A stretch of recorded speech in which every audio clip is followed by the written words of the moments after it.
Olá pessoal, eu sou Cledson Bernardo e começa mais um programa Atitude Sustentável S.A. O programa feito para você que se preocupa com as mudanças climáticas do nosso planeta. No programa de hoje vamos falar sobre a indústria química, especialmente o setor de poliuretano. Está se transformando para se tornar mais sustentável. O poliuretano está em produtos como colchões, geladeiras, automóveis e até embalagens. Mas, como todo processo industrial, a sua produção e descarte tem um impacto significativo no meio ambiente. A boa notícia é que empresas como a Purcon Química estão à frente de uma revolução verde, desenvolvendo soluções inovadoras como o poliuretano biocircular, produzido a partir de óleo de cozinha usado e a reciclagem química de espumas. Além disso, há uma tendência cada vez maior para que todos, desde o fabricante até o consumidor final, participem desse processo. Hoje vamos entender melhor como funciona essa transformação sustentável, conversando com Giuseppe Santanché, CEO da Purcon Química.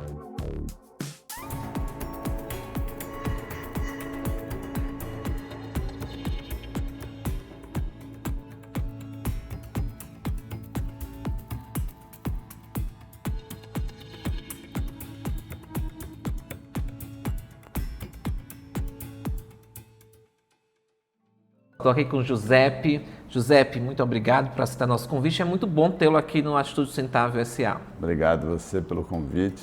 É um prazer conversar com você hoje. Olha só, quando a gente fala em sustentabilidade, quando a gente fala em indústria química, Giuseppe, as pessoas até se arrepiam, principalmente quem é da área da sustentabilidade. Mas você vem com uma boa notícia, não é verdade? Para a gente quebrar um pouco desse paradigma ruim que tem a relação da sustentabilidade com a indústria química. Aí eu te faço uma pergunta. A indústria química pode parecer algo distante quando a gente fala em sustentabilidade, né? Como podemos explicar de forma simples o que é poliuretano e sua importância no nosso dia a dia? O poliuretano ele é da família dos plásticos, né? Os plásticos vêm da petroquímica, né? Dentro da química existe a petroquímica e a química, e os plásticos repetitivos, que são polietileno, polipropileno, que são os recicláveis. E o poliuretano, ele não é de cadeia repetitiva, ele não sai da planta poliuretano, ele precisa ser formulado, são os polióis e os isocianatos, né? O desafio do poliuretano na sustentabilidade é porque ele é um excelente isolante térmico, por exemplo. Então ele é um produto que ajuda muito a economizar energia. Todas as geladeiras, os painéis de construção civil utilizam as espumas de poliuretano como um grande eficiente energético, uma eficiência energética. Então está no nosso dia a dia. Está no seu dia a dia. Na sua casa tem poliuretano na sua geladeira, tem poliuretano no colchão, no banco do seu carro. Cada carro hoje em média tem 12 quilos de poliuretano embarcado. Então é um polímero fantástico, né? Ele representa no mundo 7% do mercado mundial de plásticos. E o impacto desse material para o meio ambiente, qual é? A Purcon fala sempre dos 3 pilares da sustentabilidade, né? Que é a origem, a emissão, né? O tempo que ele emite no final da vida, e a destinação, né? Hoje, quando a gente fala de circularidade, a gente tem que falar dos 3. Não adianta falar de baixo impacto, de fonte renovável, emitir muito ou pouco, né? O poliuretano hoje ele vem predominantemente de origem petroquímica. A origem dele pode ser de fonte renovável, né? A partir de óleos naturais, de óleos de pós-consumo, que a Purcon já tem investido e trabalhado bastante nessa área. Ele tem uma baixa emissão na transformação, 90% das emissões está na cadeia produtiva da matéria-prima, e a destinação que é o desafio, né? Porque no final da vida, esse produto, em geral, por ter uma reciclagem difícil, ele acaba em aterro sanitário ou coprocessamento. Então, o desafio do poliuretano agora, que é o poliuretano circular, ele ser excelente para isolamento térmico, para conforto, né? Para conforto no carro, conforto no solado, né? E ele ter, no final da sua vida, uma destinação correta, que é a economia circular. E como fazer essa economia circular com um produto que ele causa um impacto aí razoável ao meio ambiente? A Purcon ela trabalha nos 2 pilares, né? Trabalha na origem de fonte renovável e na reciclagem no final da vida. né? O desafio da reciclagem do poliuretano, como é dos plásticos, né? A gente tem aí o Acordo Global dos Plásticos, as metas de redução e de aumento de reciclagem, está na logística reversa, né? A logística reversa é muito difícil, porque o poliuretano, diferente do plástico, ele expande. Então, hoje você não joga um colchão numa lixeira, né? Você precisa de um colchão de casal de pelo menos 2 pessoas ou uma pessoa disposta a descartar ele, né? Ele vai parar em aterro sanitário. E a Purcon ela começou a desenhar um sistema de reciclar esse colchão fisicamente e olhar para frente para no futuro reciclar quimicamente, né? Então, acho que a contribuição da indústria, da circularidade, ela é colaborativa, ela não é competitiva. Existem tecnologias no mundo inteiro de reciclagem química, existem tecnologias de baixo carbono, como todos têm indicadores, mas poucas são escaláveis, né? A gente pensou num momento que se escala a partir de um ecossistema brasileiro e natural para escalar isso, para atingir altos índices de reciclagem num termofixo, que é o poliuretano. No caso da Purcon, buscando essas normativas, inclusive essas tendências internacionais, como é que ela está alinhada a esses princípios internacionais voltados à sustentabilidade? A Purcon ela nasceu há 22 anos, eu e meus sócios temos mais de 38 anos de experiência em poliuretano. Ela nasceu já com a proposta de valor da inovação e da sustentabilidade.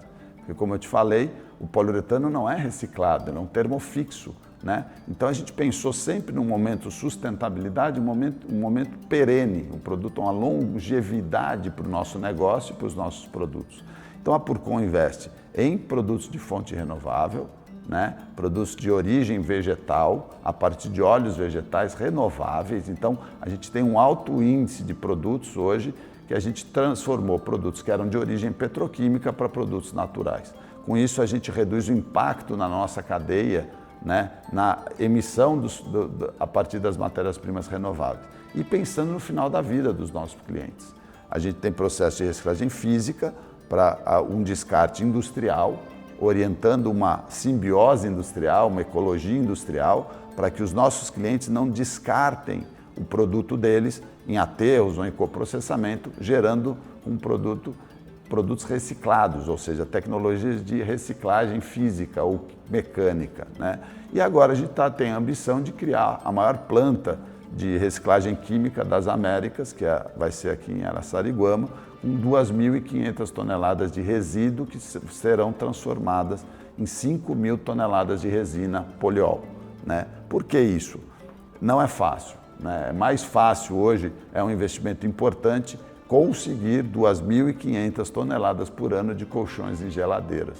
Então, o nosso investimento, a gente entende que a Purcon deixa de ser uma indústria só química, é um agente de transformação acreditando e sendo um catalisador da economia circular. Não só participando, fornecendo produtos sustentáveis, é realmente uma proposta de valor que vai para o nosso compromisso com o mundo, com o planeta, né? Quais são os desafios hoje que você enfrenta em buscar tecnologias sustentáveis, em buscar estar em um mercado de economia circular? Quais são os desafios? Eu digo duas coisas muito interessantes, que a economia circular, primeiro ela tem que fechar a conta que é um círculo. Sim. E segundo, a economia é uma ciência exata, né? Então, se o modelo da natureza ele é perfeito, porque ele é exato, a economia circular também tem. O desafio é quem começa primeiro, né? Eu acho que o problema, a partir do momento que a gente entende que a melhor solução é para o nosso planeta, e o planeta não tem lado de fora, só tem o lado de dentro, então todos estamos dentro do desafio, ele é mais caro para quem começa, com certeza é mais caro, mas numa ótica de longo prazo não é mais caro, ele é mais desafiador. Então a gente investe mais, os nossos produtos num primeiro momento não são competitivos ou não são atrativos para alguns clientes, mas eles serão a partir do momento que a gente virar a chave aonde? Na escala, né? Que a economia, e quanto mais a gente for crescendo e novos clientes que têm metas de baixo carbono forem aderindo, eles tornam esse produto mais competitivo através da escala. Mas sim, é um desafio muito grande sermos competitivos, né? Porque as pessoas atrelam, eu quero um produto sustentável, de baixo carbono, de alto conteúdo, barato. Então você não está querendo. Se todo mundo fizer isso, vai ficar competitivo, né? Mas não é assim, né? Alguns fazem, outros não. A Purcon tem esse desafio da competitividade, porque a gente acredita num resultado de longo prazo, né? Sustentável para os nossos negócios, o negócio tem que ser sustentável, essa conta tem que fechar em algum momento e a gente tem parceiros, clientes que têm indicadores. Eu tenho um cliente, por exemplo, que começou a exportar tapetes de caminhão para a Europa, através do alto conteúdo renovável, porque na Europa não tinha um fabricante de tapete que entregasse uma espuma com alto conteúdo renovável. Então ele é competitivo em relação ao indicador que a Europa tem. Quais são as principais questões ambientais que envolvem o setor de poliuretano, especialmente no termo de resíduo de descarte inadequado? A gente sabe que nós temos ainda um grande problema da população, da sociedade, que ainda não respeita essa questão de descarte. Eu acho que o grande desafio do Brasil, primeiro, é a conscientização, né? É aquilo que você colocou muito bem, a sustentabilidade é para todos, o planeta é para todos. A indústria tem que entender que o papel dela é impacto no que ela gera, no que ela produz e também no final da vida dos produtos que ela gera, investindo em soluções. A Europa tem soluções muito avançadas, por exemplo, a IKEA é um grande retail, um dos maiores grupos de móveis do mundo e da Europa. Ele tem um programa na Holanda que ele recicla 80% dos colchões na Holanda, né? Nos Estados Unidos existe um programa onde alguns estados americanos se paga para reciclar o seu colchão. Eles reciclaram já até hoje, 2024, mais de 13 milhões de colchões. No Brasil, o trabalho é lento, é desafiador. A gente tem que buscar um trabalho com cooperativas, a gente está testando modelos de negócio para desmontar colchão, para evitar que eles vão para aterro, desbacterizar, inertizar ele para ele se tornar produtos para a cadeia industrial. Então, o poliuretano, isso a gente está fazendo um movimento sozinho, né? Porque a cadeia é difícil se mobilizar. Se a gente for esperar o governo ou o setor privado, os meus pares, a gente não está pensando no planeta, né? A gente não está realmente entregando a nossa solução. Hoje, as leis brasileiras, elas estão muito atreladas aos acordos setoriais. Existem setores como os refrigeradores, eletroeletrônicos, tem acordos setoriais, tem metas. O poliuretano não tem meta para reciclar ou destinar. Então a indústria está um pouco mais lenta nessa movimentação. Nós não, estamos investindo numa cadeia para que ela recicle, de orientar, de criar um dinamismo para a reciclagem mecânica ser acessível a todos os estados, tornando o poliuretano, sim, reciclado. Como é que o poliuretano biocircular desenvolvido por vocês se destaca como uma solução mais sustentável para a indústria? O biocircular, ele começa assim, o circular é um produto de ciclo fechado, é um poliuretano que através da reciclagem química, uma espuma de geladeira, ela é desconstruída como polímero, um colchão ele é desconstruído, depois ela é reconstruída através de uma reciclagem química para se tornar uma espuma novamente, formulada e ser uma espuma. O biocircular a gente faz através de origens naturais de pós-consumo, que é uma reciclagem química. Pegar um óleo de pós-consumo que já foi usado em fritura, tem traços de gordura animal, a gente transforma ele numa resina de poliuretano e faz um colchão novamente, né? Isso é o primeiro passo para baixar a captação de produtos de origem petroquímica e transformar em produtos renováveis, porque o biocircular ele tem um impacto no meio ambiente muito menor do que o biológico, né? Porque dependendo da região onde se planta a soja, de repente do defensivo agrícola que se usa, o impacto de CO2 é muito grande. O biocircular não. O biocircular a gente pega um óleo de pós-consumo que já foi utilizado e transforma ele em resina. Essa tecnologia biocircular seria uma solução para essa indústria? A biocircular ela é uma solução porque ela começa a abrir uma discussão de conteúdo renovável e reciclado, né? O consumidor, em geral, ele compra um produto de alto conteúdo renovável, né? Ele não entende o impacto daquele produto. A indústria entende. Eu quero um produto de baixo carbono. Se você chegar na prateleira de um supermercado, ele não vai comprar um produto de baixo carbono. Ele vai comprar um produto ou reciclado ou de alto conteúdo renovável. E a indústria colchoeira, a indústria automotiva, ela consegue medir o conteúdo renovável por uma norma de carbono 14. O baixo impacto, que seria o carbono baixo ou alto, é uma outra regra de análise de ciclo de vida, mais difícil de se medir. Então a gente entende que estrategicamente o biocircular é a primeira fase de transformação na emissão e o biocircular, depois a circularidade, a reciclagem química, é o ciclo fechado, que é o estado de arte. A gente pega o final da vida do produto e transforma ele em matéria-prima, ingressando com produto renovável na entrada, no input, na cadeia, colocando produto renovável e no final da vida construindo uma cadeia de valor para que eles nos abasteçam de matéria-prima para a reciclagem química. Olha só, tudo que a gente faz, toda a tecnologia que a gente traz é, logicamente, para entender no meio ambiente, como ele se constrói, como é que ele se destrói, inclusive, mas nós pensamos na ponta, que é o consumidor, né? Ele que vai fazer o sucesso da tecnologia, ele vai fazer o sucesso da indústria, porque ele que vai literalmente fazer a compra e vai gerar mercado para esse produto. Como é que você vê, como é que você entende que vocês podem impactar essa ponta? Não somente que a indústria está comprando o teu produto, mas também quem vai consumir lá a ponta final, o consumidor final que tá de fato comprando esse produto. Como é que você vai mudar o comportamento desse consumidor, quebrar paradigma e fazer com que ele compre aquilo ali de forma consciente? Quando ele for comprar um colchão, comprar uma geladeira, ele compre, na verdade, de uma forma consciente, não de uma forma mais barata, como o mercado, na verdade, ele se comporta hoje. Eu acho que a economia circular, que é o modelo ideal, não é uma moda, é um modelo de negócio que veio para ficar, que é sustentável. Ele é um modelo compartilhado, né? Ele não é competitivo. Então a gente tem que entender que o consumidor e toda a cadeia são atores de um plano, de um ecossistema, né? O consumidor consciente, ele é mais fácil, né, de receber ou aceitar um valor diferenciado porque ele tem a consciência do impacto dele na cadeia.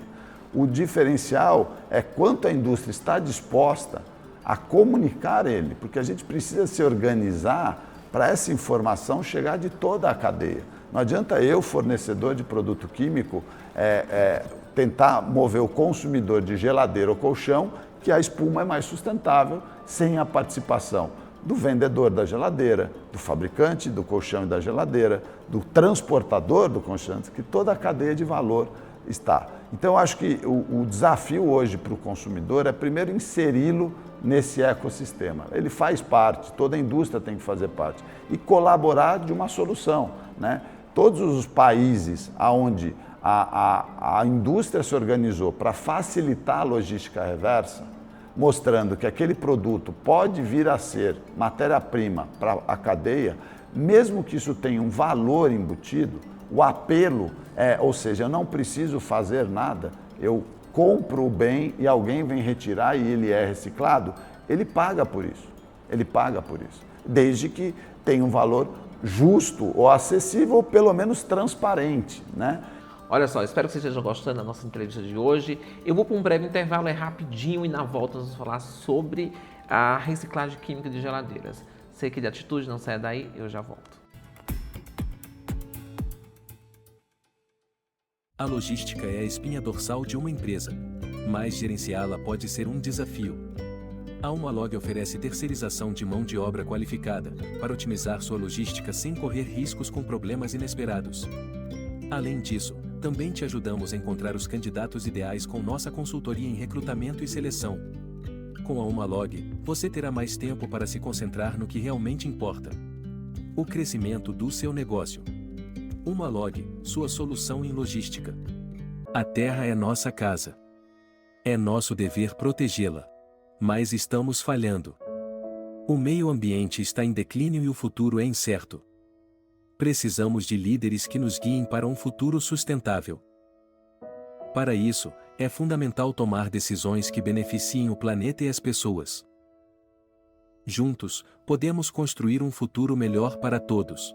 Instituto Cledson Bernardo. Formando líderes para o futuro. Olha só, estamos de volta com o programa Atitude Sustentável SA, hoje falando sobre um tema super bacana, interessante e quebrando, inclusive, paradigma. Giuseppe, conte para nós, você teve aí um case de sucesso com a Electrolux. Conta pra gente como foi esse case e qual foi o resultado que você teve. A gente começou um projeto de reciclagem química em 2007, né? E era uma empresa brasileira querendo reciclar quimicamente uma geladeira. Finalmente, em 2019, a gente consegue uma oportunidade para a Electrolux para testar na linha da Electrolux uma geladeira. O que é uma reciclagem química de geladeira? A espuma da geladeira ela não é reciclada normalmente. Ela é uma tecnologia de reciclagem química e a Electrolux, na meta de sustentabilidade dela, que é aumentar a reciclabilidade dela, deu a oportunidade para que a Purcon, uma indústria brasileira, reciclasse a espuma de pós-consumo da geladeira e reinserisse dentro do refrigerador. Então, no final do ano passado, nós aprovamos na linha de montagem, um piloto ainda, né? Um piloto, mas ele passou em todos os testes de produtividade, de eficiência térmica, de eficiência mecânica, e nós apresentamos esse case na nossa conferência nos Estados Unidos de poliuretano internacional, né? Então foi a primeira unidade do mundo na geladeira da Electrolux que injetou na linha de produção a espuma de geladeira. Então deu uma repercussão muito interessante, porque foi um trabalho que começou em 2007, né? A Purcon ela começou muito jovem nessa jornada, mas isso traz agora uma aceleração para o nosso movimento de reciclagem química, porque mostrou que é possível. É desafiador, mas é possível. E agora o desafio é reciclar 2.500 toneladas de geladeira por ano, que equivalem aí a mais ou menos umas 500 mil geladeiras, 600 mil geladeiras. E olha só, vocês têm algum plano de expansão, não somente para reciclagem, para reciclagem dos produtos como colchões? A gente tem um plano, essa fábrica de reciclagem química ela é uma unidade de negócio, né? O poliuretano, ele, como eu falei, ele não vem da fábrica, da planta petroquímica poliuretano. Ele vem um poliol, um isocianato, e ele é formulado, a nossa unidade de negócio é formular sistemas de poliuretano para serem injetados. A Purcon tem um plano agora de ter a sua planta de reciclagem química. É uma unidade de negócio, vai ser um spin-off, onde a gente vai fazer reciclagem química de geladeiras e colchões. Ela vai ser um investimento de mais de 12 milhões de dólares aqui em Araçariguama e deve estar previsto o começo dela para o início de 2026, né? Final de 2025. Já temos um reator piloto em Barueri, na nossa fábrica, onde nós fazemos 20 toneladas por mês de reciclagem química e a ideia é termos uma planta para 200 toneladas mês em Araçariguama. É um investimento muito importante, a primeira das Américas, né? Não tem nenhuma empresa nas Américas, nem nos Estados Unidos com essa escala, né? E a Purcon aqui no Brasil vai ser a primeira. Olha, fico feliz em saber dessa notícia. A gente, como um agente comunicador de sustentabilidade, fica muito feliz quando a gente vê tecnologias de inovação vindo dessa área e principalmente dessa indústria.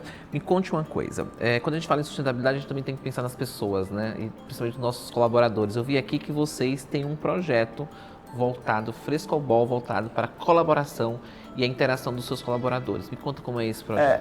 Porque a economia circular ela tem que ser primeiro internalizada para depois externalizada, né? Cuida da casa para depois cuida da casa, a gente tem que dar o exemplo.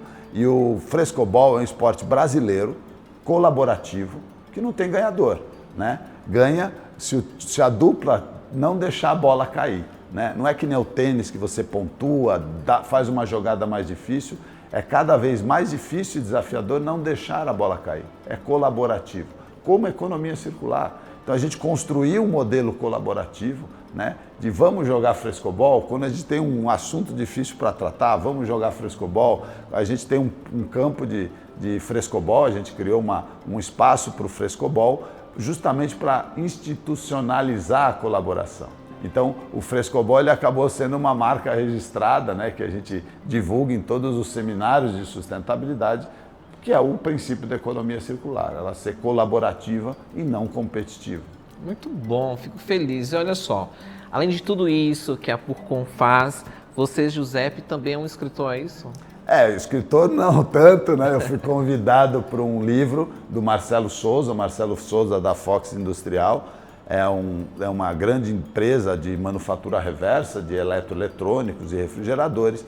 Ele escreveu um livro, né, que é a reciclagem de AZ, e me convidou para escrever o capítulo da reciclagem do poliuretano no Brasil, né? Foi uma honra, porque são vários especialistas que falam de plástico, de bateria, né? Tudo que é reciclagem entrou o poliuretano, né? O poliuretano, que é um termofixo, pouco conhecido a sua reciclagem, ele viu o nosso trabalho, conheceu o trabalho que fizemos na Electrolux e nos convidou. Foi um prazer escrever o livro de reciclagem, né, sobre a história do poliuretano. Eu conto um pouco da história do poliuretano no Brasil, como ele veio, as raízes dele, a origem, que é um produto novo, né, veio na década de 70, que meu pai trouxe, foi um dos pioneiros aqui a trazer, e a história da reciclagem, né? Quem está nos assistindo que tem acesso, comprar esse livro, tem acesso, como é que faz? Ele está na Amazon, né? Ele pode ser adquirido na Amazon, tem na plataforma, a Reciclagem AZ, do Marcelo Souza e especialistas. Giuseppe, olha, bacana, foi um programa interessante, aprendi bastante com você hoje. Obrigado. E fiquei muito feliz em saber que tem empresas como a Purcon que está trazendo tecnologia e inovação para um produto que a gente achava que é extremamente impactante, mas está sabendo que tem agora a questão da sustentabilidade. A empresa se preocupa com a sustentabilidade, com o planeta. Quando tiver tecnologia, venha nos informar, venha falar para a gente, para o nosso telespectador. Obrigado, foi um prazer participar. Espero que todos gostem. E é isso, o Atitude Sustentável SA continua. Você que está aí nos assistindo, não saia daí, vou para um breve intervalo e eu já volto com novidades. Cada ausência custa mais do que você imagina. Você sabe o que está perdendo ao não prevenir? Acidentes de trabalho podem ser evitados. Afastamentos que poderiam ser evitados com um pouco mais de cuidado. Equipamentos novos que não puderam ser comprados por causa de multas pesadas. Cuide de quem cuida da sua empresa. Conte com a EMAIS-MED Ocupacional para prevenir e proteger. Entre em contato agora e descubra como podemos ajudar sua empresa a prevenir essas perdas. O Instituto Uma Atitude acredita no poder da educação como ferramenta de transformação. Por isso, em parceria com o Instituto Semear e a Almalog, iniciamos em Recife o projeto Semeando Conhecimento. 90 jovens e adultos da comunidade de Recife estão tendo acesso ao curso profissionalizante de logística, totalmente gratuito. Fique ligado em nossas redes sociais e acompanhe o desenvolvimento desse trabalho, Projeto Semeando Conhecimento, transformando vidas através da educação. Agora vamos falar sobre um assunto sério e relevante para a sustentabilidade: os créditos de carbono. Essa ferramenta, criada para ajudar no combate às mudanças climáticas, tem se tornado um mercado multimilionário. Mas, infelizmente, esse sistema não está livre de irregularidades. Hoje vamos falar sobre as fraudes do mercado de créditos de carbono e o impacto disso para o futuro da sustentabilidade.